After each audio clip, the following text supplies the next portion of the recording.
diraar bin al-aswad radiyallahu canhu waa saxaabi ka mid saxaabada nebiga sallallahu calayhi wasallam, waana saxaabigii weeraray ciidankii Ruum isagoo keligiis ah. arrinkaasna wuxuu ahaa dagaalka Ajnaadayn ee dhacay 13 Hijriga. diraar wuxuu midig iyo bidix u dilayay gaalada, maysan awoodin inay celiyaan. kadib ay u soo direen 30 askari.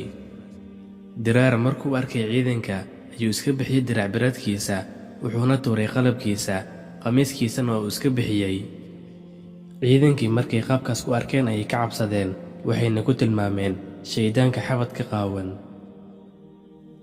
kadib ayuu sida libaaxa ugu booday, siduu midig iyo bidixba ugu dilayay ayuu wuxuu ka dilay askar fara badan.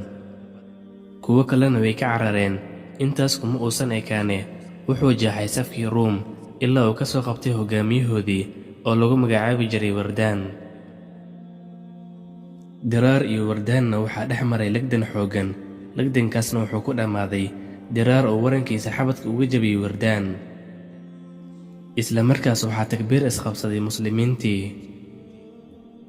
diraar bin al-aswad radiyallahu canhu wuxuu soo islaamay furashadii Makka kadib. wuxuu lahaa maal badan, maalkiisana uu ka tegay, wuxuuna qaatay islaamka si karti iyo daacadnimo ay ku jirto. nebiga sallallahu calayhi wasallam waxa uu ku yidhi, ganacsigaagii wuu faa'iiday. diraar bin al-aswad radiyallahu canhu wuxuu qaaday dagaallo badan. wuxuu ahaa libaax caraysan oo cabsi ku abuuray qalbiyada cadowga. dagaalkii Yamaama wuxuu u dagaalamay si geesinimo leh ilaa laga jaray lugta isagoo dagaalamayo. laakiinse ma uusan istaagin ee dagaalkiisa ayuu watay, wuxuuna ka dagaalamayay dusha faraskiisa.